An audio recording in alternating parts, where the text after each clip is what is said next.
Bueno, estamos con Chaschetti. Buen día, bienvenido, Chaschetti. ¿Qué ¿Algo tal? que decir acerca de Peñarol? No. Pero nada. Nada. Absolutamente nada. Bien por vos. Pero de Liverpool podrías decir algo, ¿no? No, muy bien. Muy bien. No lo he visto. Tengo que verme un partido de Liverpool. Hoy un hincha de Peñarol me dijo, hasta ayer que jugaron con Wanderers, yo quería que perdieran para tener más chance nosotros luego. Ustedes ganaron, nosotros empatamos, paso a ser hincha de Liverpool. Pero bueno, falta mucho igual, ¿no? Como 7 partidos, ¿no? Sí. Falta. La mitad, digamos. Vamos a ver cómo termina. Falta mucho y además un par de derrotas de uno, un par de victorias de otro y Exacto, te pones a tiro. Todavía están apretados. Bien, uno de los escenarios, primero que nada, vos que sos experto en el Parlamento, se acaba de cumplir un mes de la instalación del nuevo Parlamento, ¿no? Y estamos a un año, perdón. Un año. Tus ojos me hicieron notar que algo había dicho mal. El 15 de febrero se cumplió un año de la instalación de la nueva legislatura. Y estamos a pocos días también de que el gobierno nacional cumpla su primer año de gestión. Un año que tiene una característica histórica y planetaria que está atravesado por la emergencia sanitaria global, ¿no es cierto? Sí.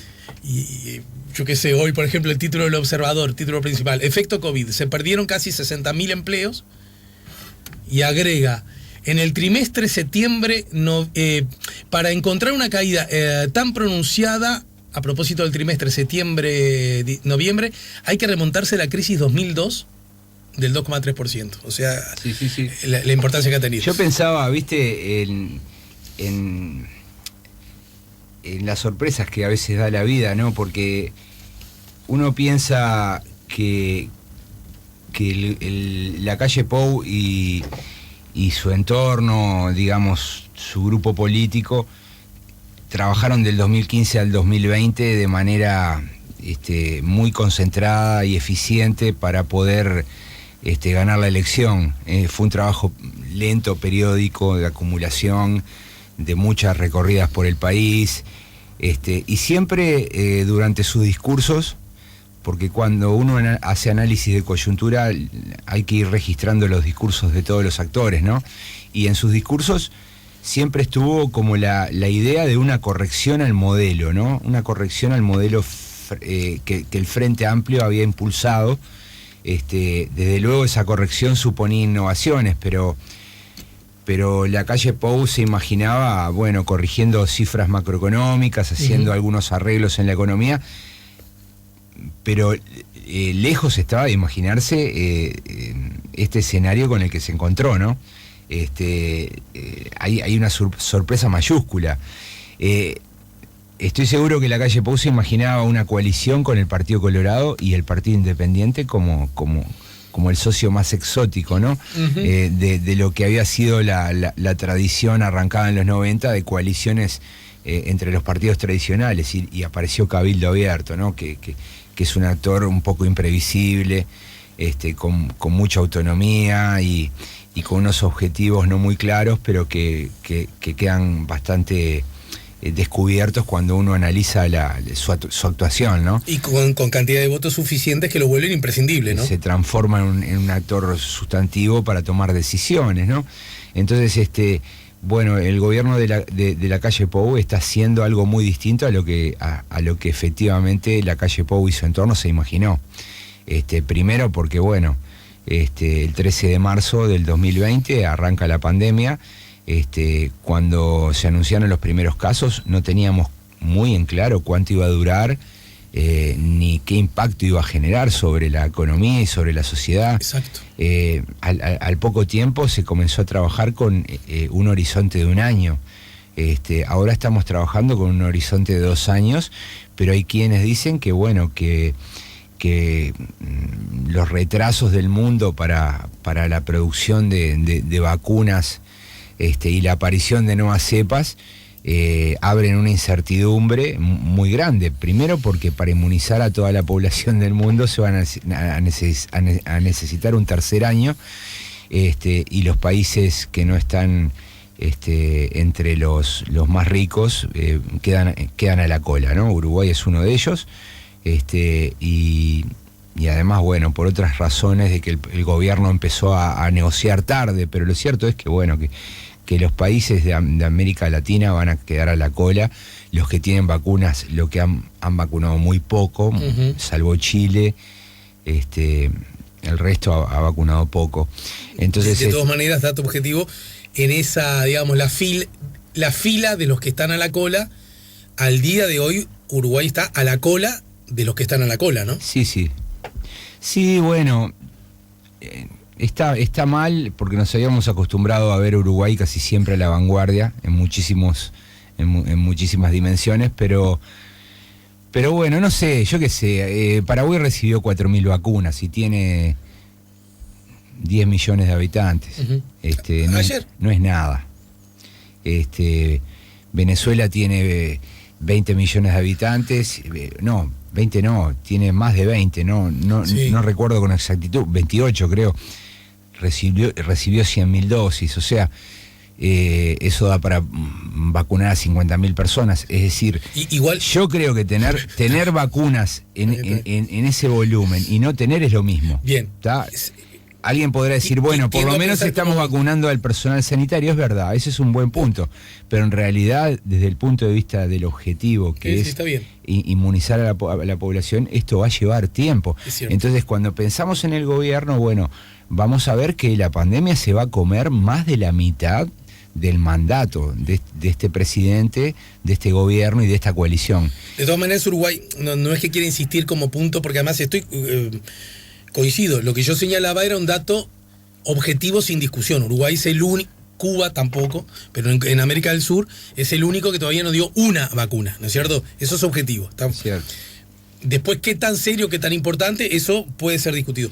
Y en todo caso, convengamos que Uruguay, vos, yo, los papás y abuelos nuestros, y nuestros hijos, y cuando lleguen nuestros nietos, siempre históricamente medio que no nos habíamos acostumbrado a compararnos con Venezuela ni a con Paraguay, más bien que nos comparábamos con Chile, con Costa Rica en el continente, con Israel, porque parece, lo digo porque sí. Ahora sí los paradigmas han cambiado, bueno, en fin. Pero bueno, yo pienso que dentro de 4 o 5 meses vamos a estar en el pelotón y vamos a estar sufriendo el problema más general, que es que, bueno, es un mundo en el cual la oferta y la demanda tarda tiempo en ajustarse. Primero porque los laboratorios no tienen la capacidad de producción como para satisfacer la demanda de los países, y segundo porque, bueno, los países más poderosos tienen mayor capacidad para adquirir, y esto deja de manera descarnada, abierta, un problema de la humanidad, ¿no? La absoluta falta de coordinación a la hora de enfrentar problemas globales, ¿no? Sí, ¿te acordás que el titular de la OMS hizo una observación de carácter ético para decir que estamos a punto de abrazar una nueva chance de vergüenza, porque la lógica pasa a ser estrictamente la que vos señalás: si tenés plata, tenés vacuna. Exacto. Generando incluso la contradicción absoluta, y para algunos inadmisible, de que algunos países ya empiecen a vacunar a gente que no lo necesita tanto. Claro. Y otros países a gente que sí está en primera línea, no le llega la vacuna. Hay casos de países que han reservado más vacunas que habitantes. Por ejemplo. Y eso es un problema desde el punto de vista económico de ineficiencia dramática. Porque el mundo hasta la pandemia estaba interconectado. Y en tanto no se inmunicen todas las poblaciones de todos los países, el mundo va a dejar de estar tan interconectado. Vamos a vivir una etapa donde, bueno, se va a requerir el certificado de vacunación para ingresar a los países, y aquellos países que no hayan logrado avanzar, bueno, van a quedar aislados. Entonces, esto es un problema bastante dramático. Entonces, volviendo a Uruguay y pensando en el gobierno de Lacalle Pou, yo creo que un desafío fuerte que ha tenido este gobierno es asumir, que creo que es un proceso, que bueno, que el gobierno que les tocó hacer es distinto al que ellos imaginaban y al y al gobierno por el cual la gente los votó, ¿no? Es decir, la gente los votó para hacer determinadas cosas en un escenario de normalidad, con las condiciones constantes. Un escenario como teníamos antes del 2020, pero el escenario cambió. Entonces, ahí se necesita, bueno, la inteligencia y la flexibilidad de los gobernantes para entender de qué se trata el cambio. Y yo creo que la discusión que hoy se está dando adentro del gobierno, que es algo así como una réplica con otras dimensiones y otra naturaleza de la discusión que se dio entre el gobierno y la oposición durante el 2020, tiene que ver con esto, ¿no? Con asumir y darse cuenta de que, bueno, de que la pandemia genera un escenario diferente que golpea duramente a la sociedad, a la economía, y que, bueno, que los desafíos que tiene Uruguay por delante son muy distintos a los que se discutieron en la campaña electoral de 2019. Yo creo que ya no es válido el argumento de que hicimos campaña y prometimos esto y por tanto lo vamos a hacer. No, señor, no es válido porque cambió el mundo y cambió el Uruguay por culpa de la pandemia. Hoy necesitamos otras soluciones.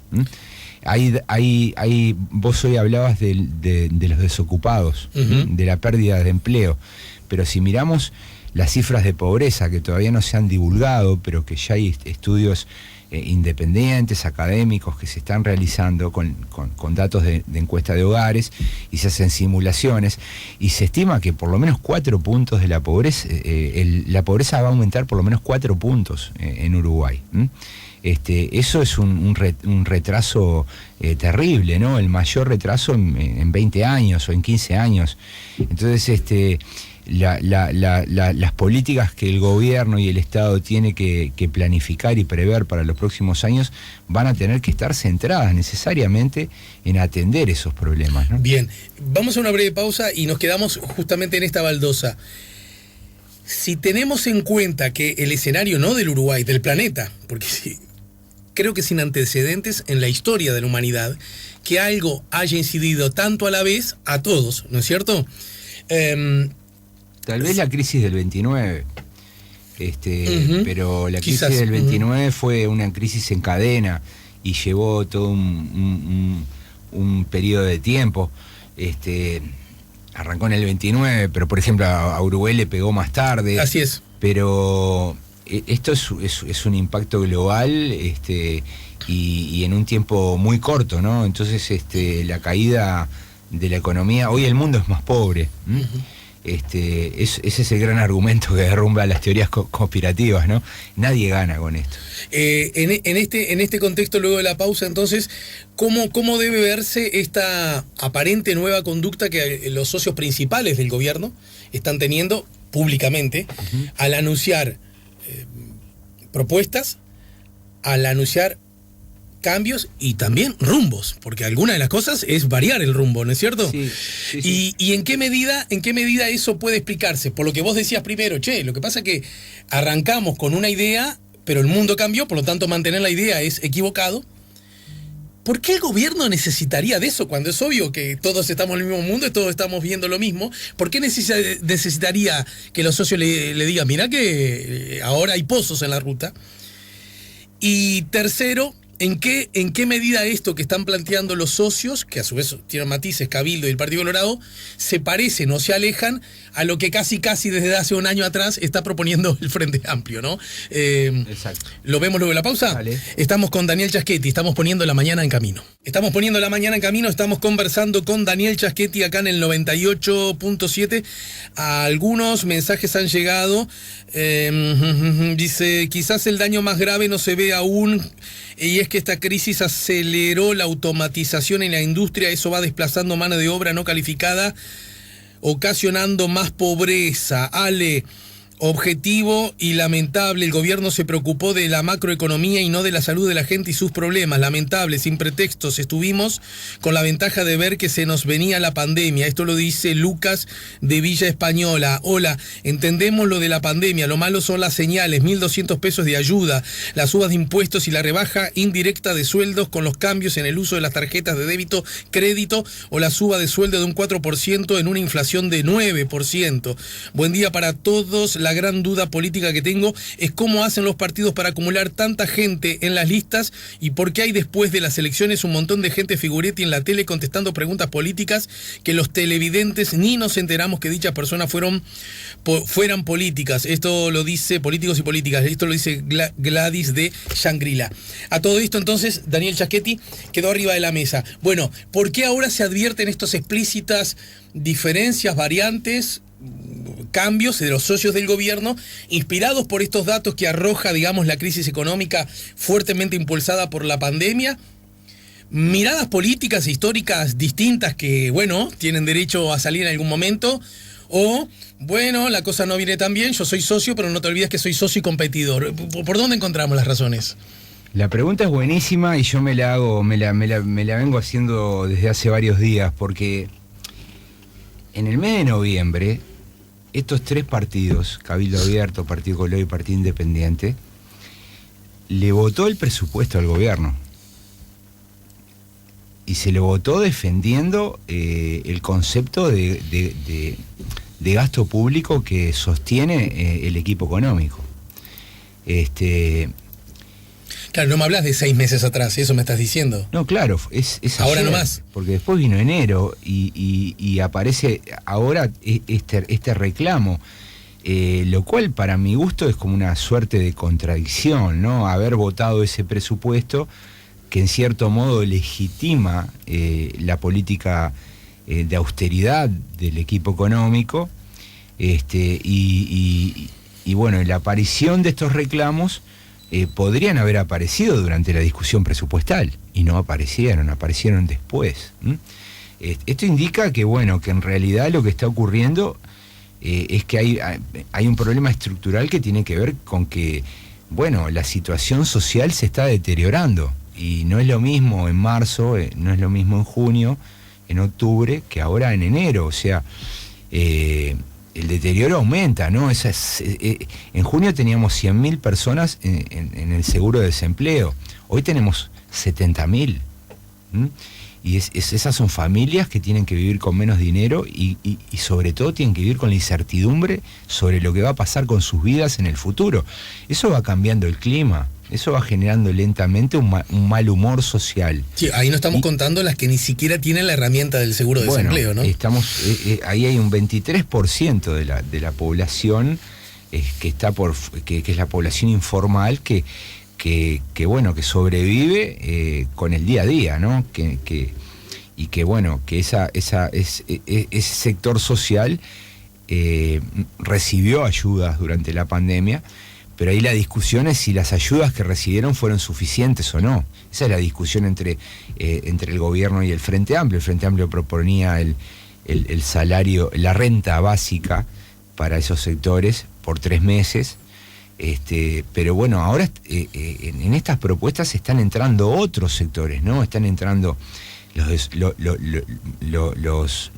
los empleados que fueron enviados al seguro de paro, que son 70.000, están entrando las pequeñas y medianas empresas, están entrando, bueno, una parte de los pequeños productores rurales, traídos de la mano de la propuesta de Cabildo.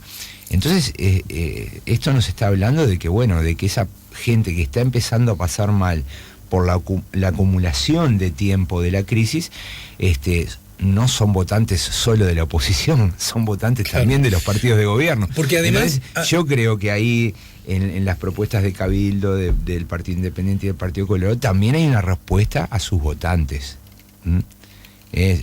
Votantes que empiezan a percibir que, bueno, que no hay soluciones rápidas, que la política del gobierno pide paciencia, pero mientras tanto pasamos mal, y por tanto, bueno, lo que están pidiendo son señales, y me parece que los partidos socios del presidente están dando esas señales, y esto genera una complicación sin duda en el gobierno, ¿no?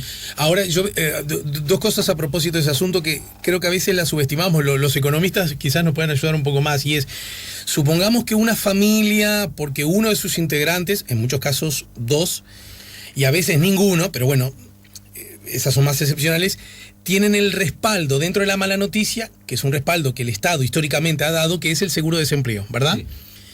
Obviamente esa familia, en el mejor de los casos, logra subsistir, porque el seguro de desempleo es una fracción del sueldo, ¿no? Sí. Sueldo que en Uruguay, todos sabemos, nunca fueron muy altos tampoco. Exacto. Ponele que en el mejor de los casos esa familia morfe. Esa familia deja de gastar en un abanico inmenso de otras cosas que a su vez afectan al comerciante, al kiosquero, ¿no? Es como una especie de derrame, ya no de la buena noticia, sino de la mala noticia, ¿verdad? Y a eso sumale la caída del salario real, ¿no? Porque exacto. Vos, esta idea de ahorrar y de ajustar el déficit en el medio de una crisis sanitaria, económica y social, conduce a que una forma de ahorro es aumentar los salarios de los empleados públicos y las jubilaciones y pensiones por debajo de la inflación. Entonces ahí también estás haciendo perder capacidad de compra a esos sectores, ¿no? Sí, y además algunas esas personas que son muchos, ¿no? Yo no sé, pero deben ser 300.000 funcionarios públicos más 600.000 jubilados. Siempre que se habla de esto también está el otro argumento, dice, ¿qué se quejan esto? Que son los que seguro tienen el laburo, que no les va a pasar nada. Pero son 900.000 personas que tienen menos capacidad de compra, que se agregan a esa gente que está en el desempleo. Todo esto enfría la economía, ¿no? Y hay que agregar además el otro aspecto.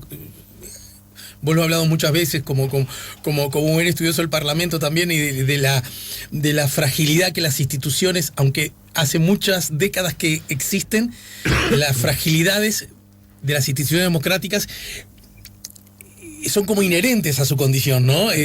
Y hay un asunto que me parece que simbólicamente es muy inadecuado, y es que, más allá de esto que señalás de los empleados públicos en general, y yo en particular hablo de los empleados públicos de la salud, a esos tipos los tenés que tratar diferentes, porque justo en este contexto que se habla de la importancia del rol, mi vieja acaba de salir del hospital español, no por COVID, por una cuestión coronaria, no fue nada serio, la verdad, otra vez, viste, agito la bandera de la salud pública, lo bien que la trataron, los cariñosos, lo atentos, pero además los estudios que hicieron, lo ágiles que fueron, perfección absoluta casi. Sí. Bueno, esas personas están cobrando menos sueldo. Exacto. Justo ahora. Entonces, toda esta situación genera un lento cambio. Esto es lento, vuelvo a repetir, porque tiene que ver también con las expectativas de cuánto va a llevar, ¿no? El año pasado se dijo es el 2020, pero ahora estamos viendo que también es el 2021.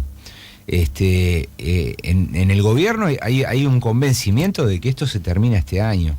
Y ojalá sea así, pero lo cierto es que ese cambio esa acumulación de mal humor comienza a verse expresado en las encuestas. Si hay una encuesta de Factum realizada en la última semana de enero que muestra que salvo dos políticas, que una es la sanitaria, la de lucha contra el COVID, y la otra es la de seguridad pública, la dirigida por el ministro Larrañaga, las otras ya tienen saldo negativo. Esto quiere decir que hay más gente que le parece mal que la gente que le parece bien. Y esto es una novedad, es una noticia. Y yo creo que eso los socios del gobierno lo están percibiendo. Entonces yo creo que lo que va a ocurrir en estos días, en estas semanas, en los próximos meses, es una suerte de tensión interna dentro del gobierno porque se realicen cambios. Y lo que me parece es que el presidente de la calle Pou tiene un margen ahí para negociar, tiene un margen, porque no es un presidente débil todavía en términos de opinión pública. Su gestión todavía sigue siendo evaluada por más personas que las que lo votaron. Ajá. Bueno, pero eso es plata en el banco, ¿no? Totalmente, es un crédito que todavía tiene el presidente. Al presidente en la segunda vuelta lo votó... El lunes Vergara estuvo acá. El 49%. Claro. Y tiene un apoyo del 53, 52, 54, depende la empresa que miremos. Todavía está... O sea, hay gente que votó a Martínez que lo apoya al presidente. Exacto. Entonces, eso le da un margen a él porque... En verdad, él todavía puede hacer pesar su autoridad en la negociación interna de la coalición. Por otra parte, los socios de la coalición... Paréntesis, el resultado de septiembre de las departamentales... Fue agosto, ahora estoy un poco confundido. En septiembre. Septiembre, ¿no? Dije bien. También dio un espaldarazo a los blancos en particular, ¿no? Totalmente, sí, y fue en el mejor momento. Y eso dio un vientito en la camiseta, que cómo hace para... Fue en el mejor momento de control de la pandemia, ¿no? Yo creo que septiembre fue tal vez el último mes donde las cifras estuvieron bajo control. Sí, en octubre empezaron a bajar, sí. En octubre a empeorar, o a subir. Pasamos los 100 en octubre y en noviembre se complicó. Pero lo cierto es que, volviendo un poco a los socios del gobierno, que es lo que nos interesa, los socios del gobierno van a presionar porque se modifique la política principal, que es la del gasto público, ¿no? Es decir, el dinero, el equipo económico en este sentido es muy ortodoxo. Y presenta el ahorro como un logro, ¿no? Uh-huh. Y por eso la oposición le dice, bueno, no podés presentar el ahorro como un logro, claro, cuando hay gente que está pasando mal, ¿no? Cuando hay, no sé, 500 ollas populares funcionando, ¿no? Entonces, claro, es como de locos, pero bueno, es bastante ortodoxo, ¿no? Porque además justamente los economistas ortodoxos históricos, los de manual, los que, digamos, que crecimos escuchándoles, el argumento de ellos, que a mí siempre me pareció un argumento sensato, no sé si compartible, pero sensato, era las políticas contracíclicas, ¿no? Cuando me entra mucha guita, yo ahorro. Cuando no me entra plata, yo gasto, ¿no es claro, cierto? Pero esto... Que el reproche del Frente Amplio, ¿no? Esta es la visión más bien de Alfi. Hay una anécdota que creo que la contó Astori, que cuando el Frente Amplio gana en octubre del 2004 y comienzan las reuniones de transición, el ministro de Economía era Alfi. Uh-huh. Y bueno, el Frente Amplio percibía que la situación social era de tal emergencia que le dijo, ¿por qué el plan de emergencia que tenemos no lo comienza a aplicar el gobierno? Estábamos hablando de noviembre del 2004.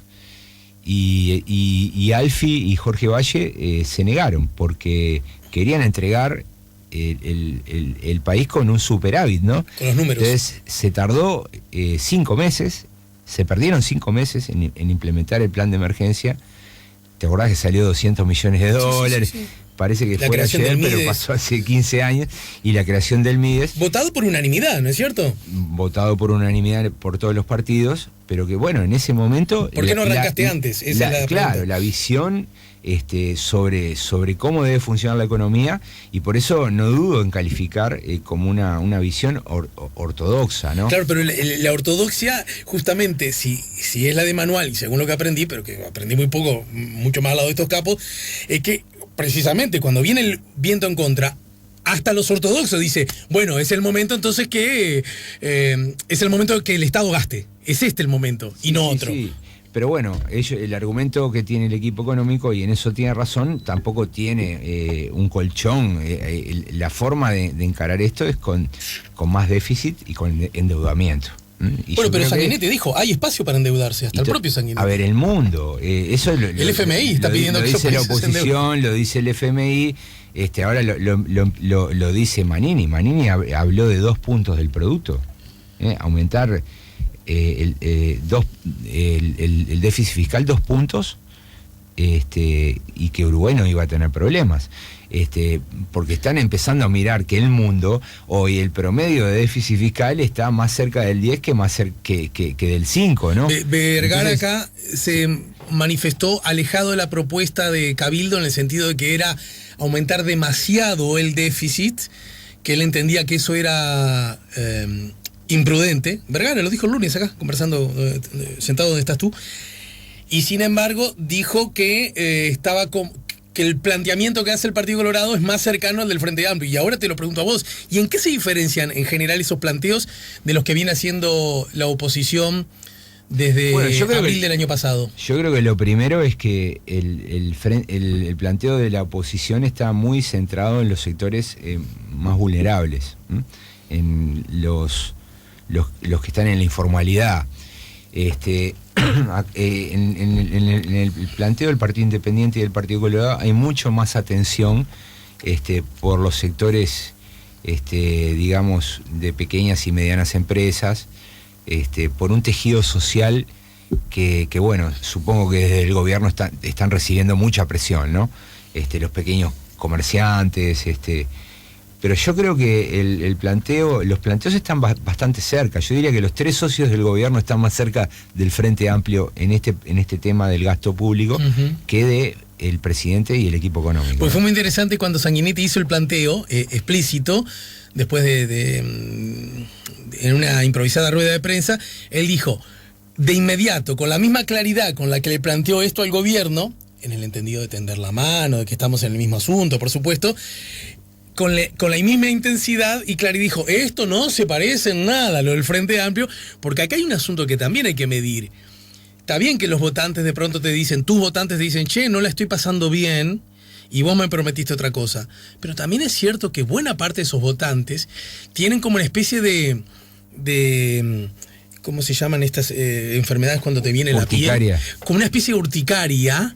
Si notan que alguno de los tuyos se arrima demasiado al Frente Amplio, ¿no? Claro, pero no, a ver, si alguien cree que de esta coyuntura destacada, porque los 3 principales socios del gobierno están pidiendo cambios, va a haber un realineamiento del sistema político, está equivocado. Bien. Esto no supone que se rompa la coalición.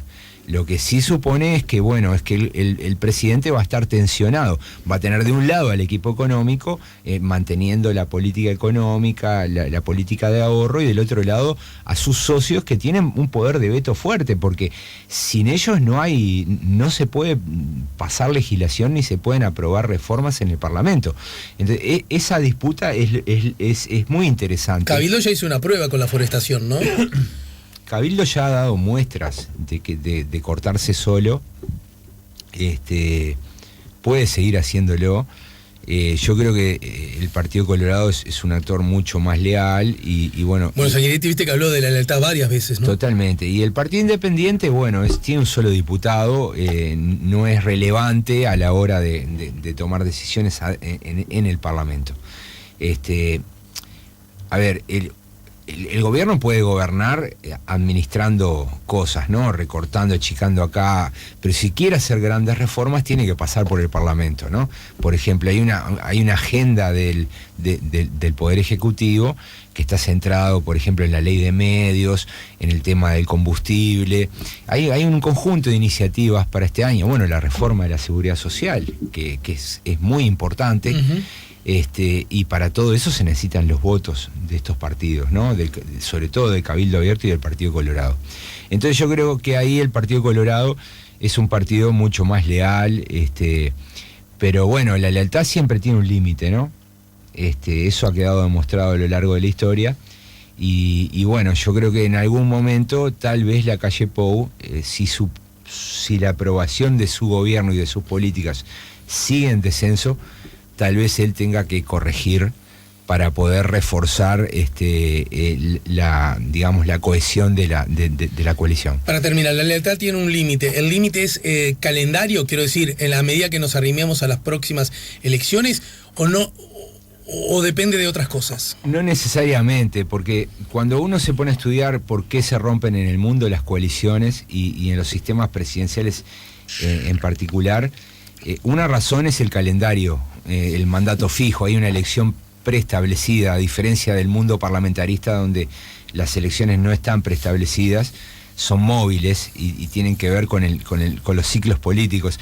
En Uruguay ya sabemos, y en Argentina y en todo el hemisferio presidencialista occidental, sabemos que en el último domingo de octubre del 2024 va a haber una elección.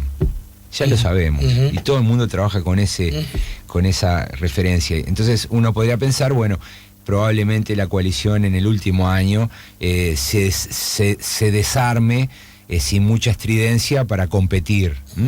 Hay algunos que dicen, bueno, capaz que la coalición crea un lema y van todos juntos. Podría darse esa situación también, ¿no?